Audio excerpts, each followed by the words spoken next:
All right, hello, ladies and gentlemen. We are here, Mitzi Thinking. I'm here to introduce Richard, and he is an individual that I wanted to share with everybody because we are going to be discussing the topic of conversation of money. Money is always a taboo to talk about, so we are here to discuss it with Richard. Richard, why don't you go ahead and introduce yourself? Hi, I'm Richard Friesen, and I've had a lot of experience with money because I started one of my careers in the financial markets. And I started on the trading floors, and they don't exist anymore, but you've all seen the movies yelling and screaming and buying and selling. Well, I spent almost 3 decades on the floors doing that, and it was all about money. And Yeah. as a result, as a trader and building a trading firm, I got a lot of feedback around money and got down to the cores and essence. And as a coach, what I see is some of the subconscious issues and taboos and the things that we don't talk about coming back to bite people. And so that's why I wrote the book, A Private Conversation with Money, to start to deal with those taboos and those things that we just don't talk about that just are like anchors to our soul. And that's true. When you don't talk about something, it really eventually eats up on you, and then it becomes an argument, and then people will get divorced or they stop talking. And it's something so simple by just having a communication and not allowing that fear of vulnerability of just talking about money, to be even a topic of conversation. And what is the best way to bring up money in a relationship or in a friendship or in a partnership with new businesses and things like that? What would you recommend to people? Well, that's a broad topic and it depends on the quality of the relationship and where you are in it. But let's just look at some general principles. Mhm. So, one thing I like is honesty. So, for Yes. example, in a relationship, you're getting to know somebody, you might say, when I was growing up, my parents fought about money all the time. In fact, I used to go hide under the bed when they were fighting because my dad was a big spender and my mom was a saver, and she was concerned about their financial future. So, whenever I talk about money, I can still feel this tightness in my stomach. So, Mhm. that would be example of opening a conversation in a way that really moves the relationship forward because we're actually bringing up some of the deepest things. But the problem is, most of us keep those out of awareness. They're so taboo that we don't even want, we're quarantining them. So we don't Yeah. even have to deal with them, let alone bring them up in a relationship. Oy, yeah, exactly. Just the topic of money in a relationship, people just cringe, just like, oh, I gotta talk about that with my husband, or oh, I gotta talk about that with my wife. It comes down to power, it comes down to vulnerability, it comes down to so many emotions that not many people actually think about. And like you said, honesty is a really big one. Like you have to be honest with another person to really be open to even talk about money because there's so many scarcities of just talking about money. Nobody, they teach you all the time that you're not supposed to talk about money to your other employees or your Yeah, coworkers or things yeah. like that because of jealousy. And then there's this big topic about how women aren't getting paid as much as men. So just the topic of money is a very hard thing to even express. Yeah, Mm-hmm. well, because money also touches on so many other aspects of our life. So, in the book, A Conversation with Money, and in my online live meetings, what we do is money is often a symbol for something deeper that's going on. And as a result, if we just deal with the money issues, it's like whack a mole and with symptoms. But if we Mm-hmm. can get down to the underlying beliefs we have, the behaviors we have that no longer serve us, then we can start to make progress. And what's interesting is some of my clients, they come around money issues. And when we work on the deeper issues, that foundational shift changes other things for the better in their lives. Yeah, that makes sense because when you go through that foundational issues, it's kind of like you have that question on your website. How can you really tell if you have a money positive or money negative mindset? I Mhm. think that once you open those foundations, you can really tell where your mindset's really placed. But for you and your profession and just being exposed to this for so long, what are your key factors that like red flag, like that you see if somebody's a positive mindset or a negative mindset when it comes to money? Let's look at what the factors are that create that money positive or money negative mindset. And you grew up in a family, you know, money's the root of all evil, or money's conflict, or rich people have too many, we'll never make enough, there's never enough to go around, they're going to take it away from us. So we all have different ones, and some of them are very money positive. So if we recognize all those voices that have just glommed onto our souls and that we carry with us, awareness or not awareness, and then we have our peer groups, and what do they believe about money? And oftentimes their beliefs about money is like, it's not worth working hard because they'll take it away from you, or what's the point, there's no hope. And Yeah. so you incorporate that. And then in the US right now, I know you have an international audience, but culturally in the US, there's a huge split, and money is kind of the topic. Like the distribution of money isn't right. It's not fair. Some have too much. We need to even things out. There's the whole cultural belief system around that. And so, as really good people, we want to really make things right and fair as possible. But how that brings internal stress and conflict into us, it makes it very different to say, hey, I'm Rich Friesen, I'm money positive, I have hope for the future, I believe in myself, I can figure things out in the future, I'm confident in my ability to handle the unknowns and problems and all the issues that come up, and I'm going for it. As versus when we have the beliefs from our parents, the voices in our head, the Mhm. cultural clashes that we have now, we all want to belong. I mean, the thought of not belonging and being by ourselves is huge. And if the groups we're in have internalized a lot of the conflicts around money, it's very difficult to leave that behind and step out and follow your own voice and your own healthy perspectives around money.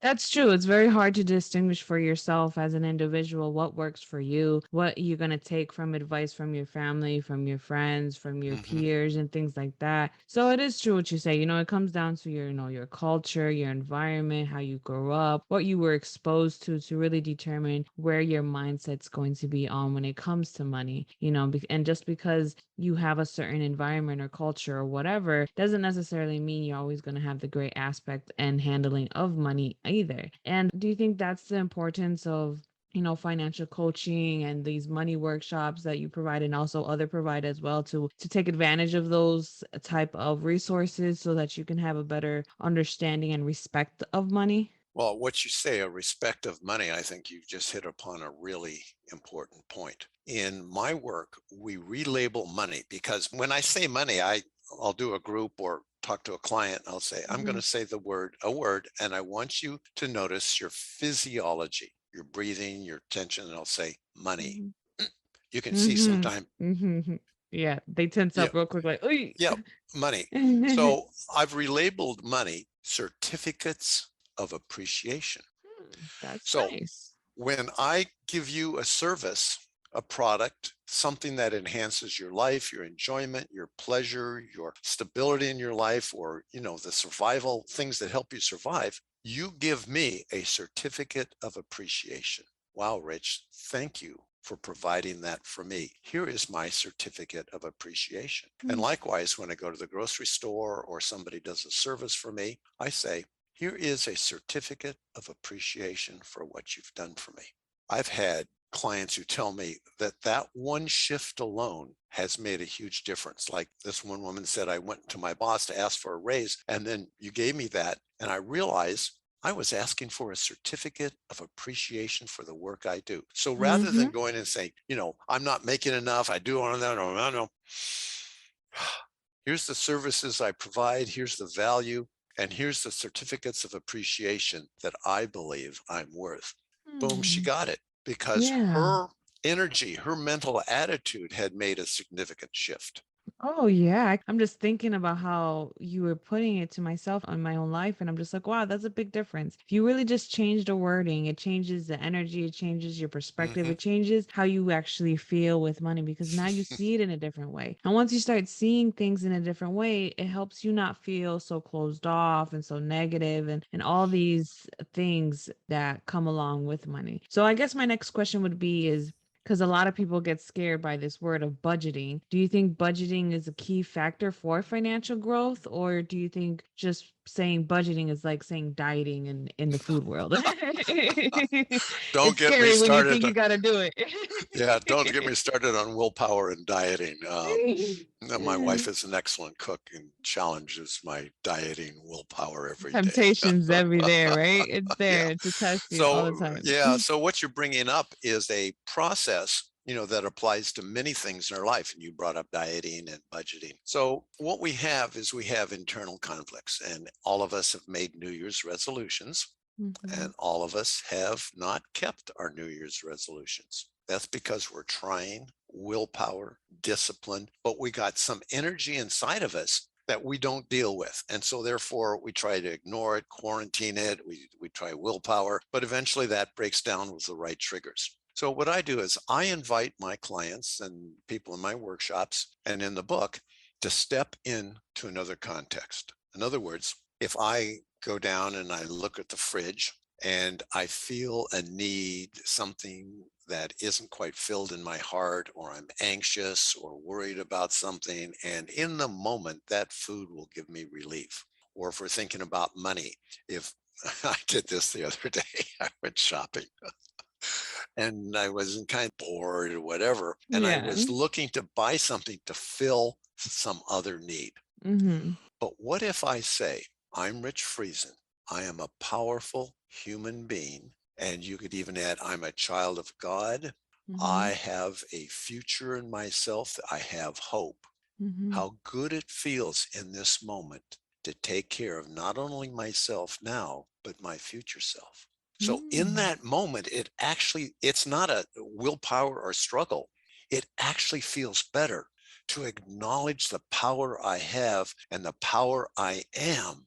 So and one of the precepts in my model is we only change behaviors when they feel better in the moment. So my job is to set it up so that you feel better taking care of yourself and your future self. Mm, wow, that was very powerful. I'm not gonna lie.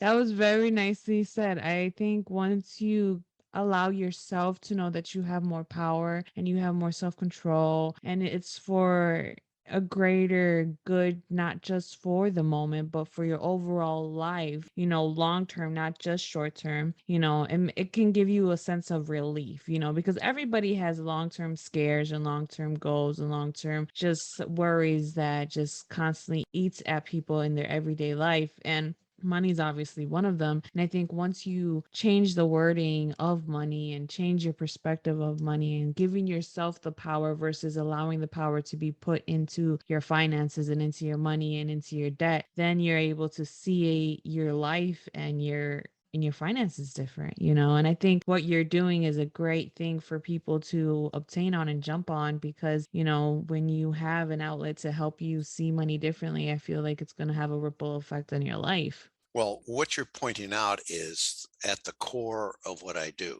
And you're pointing out in what I call reframe. And another word I use is context. So if we're in the context of having absorbed our parental struggles around money and beliefs around money, if we're in the context of our own community and their beliefs, or in our cultural divide, or if you're in any of those contexts and you're trying to change a behavior, it's a really challenge. But if you can reframe money as a certificate of appreciation, and you can step into the context that I am a powerful person taking care of myself in the moment and my future self, and that feels so good. All of a sudden, the old struggles just evaporate. Yeah. You're right. You're very right on that. And I think that's why when I was going through your website and I was just reading everything, that one quote that we talked off before that really stood out to me, that made me read it a couple times, and I really had to think about it for myself. And I even asked my husband, like, what does this mean to you? And made him reflect. I'm gonna use that quote. I'm gonna quote you. Okay. Because it was great. It's basically our subconscious survival instincts are designed to create the struggles we know we can survive. And I could just only imagine that you had to reflect on this yourself multiple times in multiple areas in your life. And And because I'm over here, just when I think of this quote, I just am just putting in so many segments in my life. Like I could have done this, but I was falling to defaults of the survival tactic. And it's kind of crazy to think that we don't always think that we're in survival mode, even if our environments don't tell us we're in survival mode. And I think that's just beautifully like, what made you think of that, if you don't mind? Yeah, well,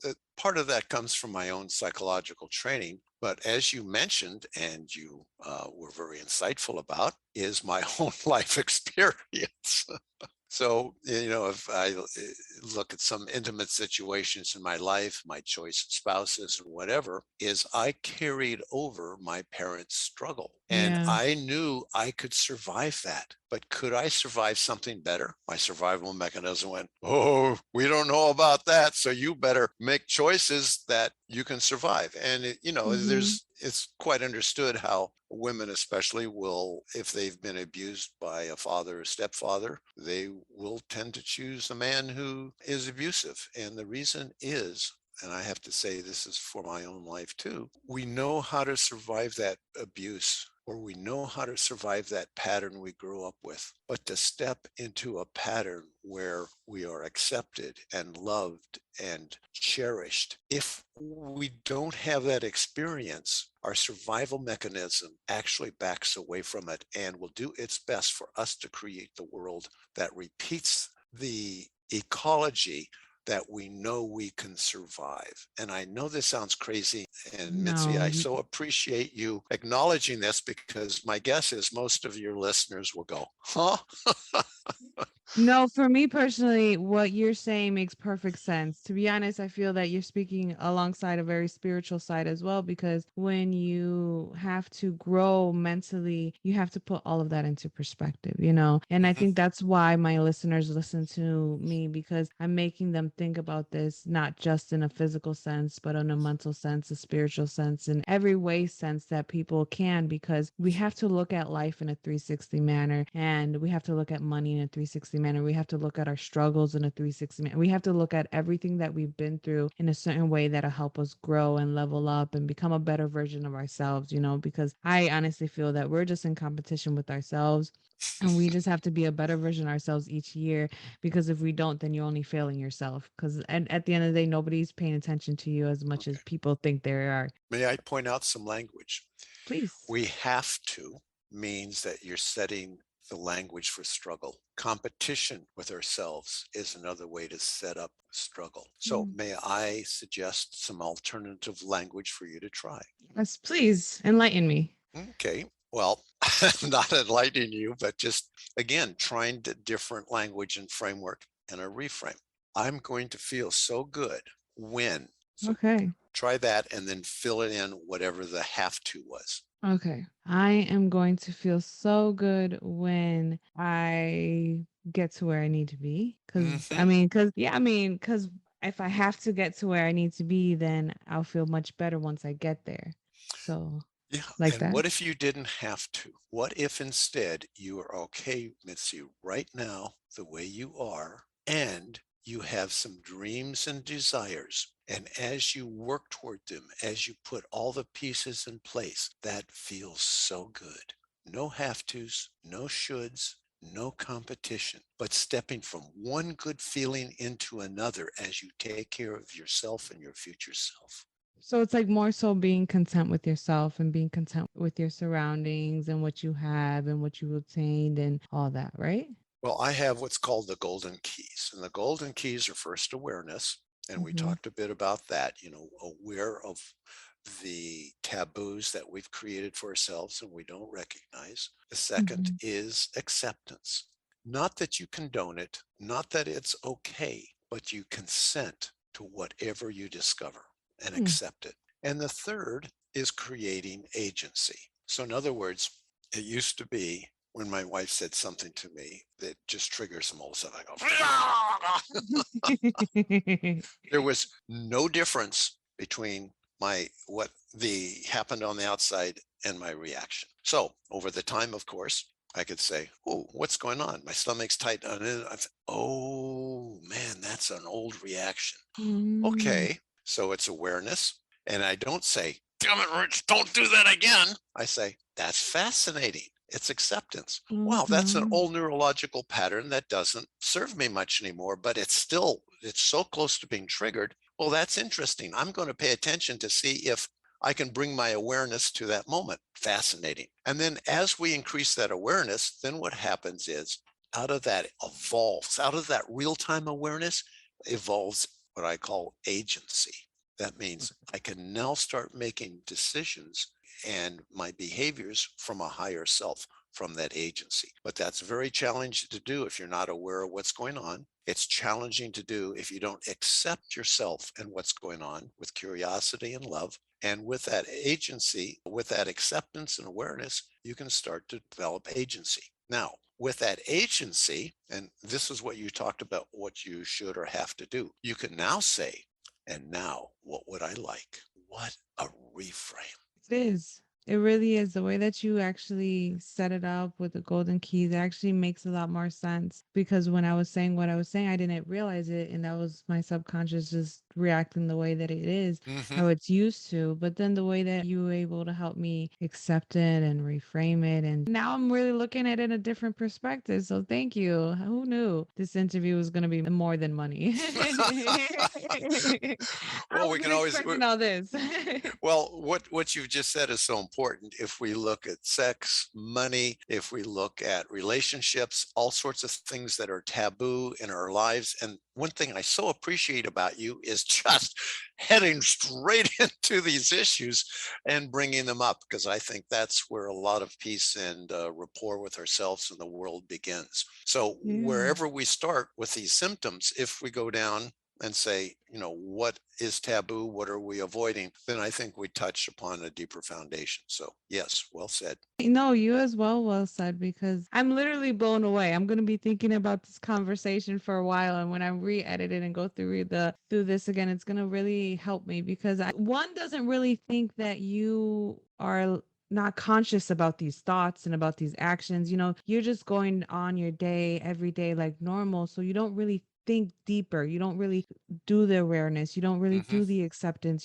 People don't do those type of things on a daily basis. They just react and go. And I think when people actually take that time to check on those awareness and check on these feelings that are triggering old emotions or somebody else's emotions and things like that, then you really get to understand what's going on within yourself. And that's important. People need to realize what's going on within Richard, what's going on within So rather Mitzi. than need to realize, it feels Mhm. so much better to realize. Yes. Once again, I look for language that is setting up a struggle rather, and then I look Mm. this, how can we change that into an invitation that feels wonderful? Now, what you've Mm. talked about is so important to be able to have that awareness that we've created a process, and it's called our SET scores, Mm. SET, our sensations, our emotions, and our thoughts. So what we do is we set an alarm every 10 minutes, every half hour, depending on what you're doing, and it goes off. And you say, what are my physical sensations right now? Oh, my forehead's wrinkled, my jaw's tight,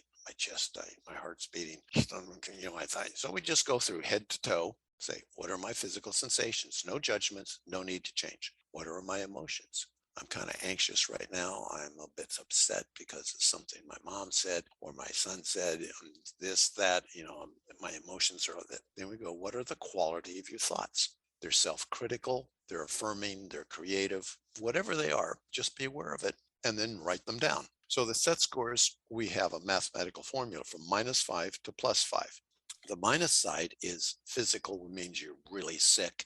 You're just, everything's, you've had the flu, you have a hangover, you burned your feet on walking, doing fire walking, just minus. Anything. Yeah, +5 physically is caffeine jitters or cocaine or something where you're just moving around and you can't focus because you're just all jittery. 0 is where my body is rested, hydrated, nourished, and fully present with me. In emotions, a -5 is depression. A +5 is, again, I'm feeling godlike.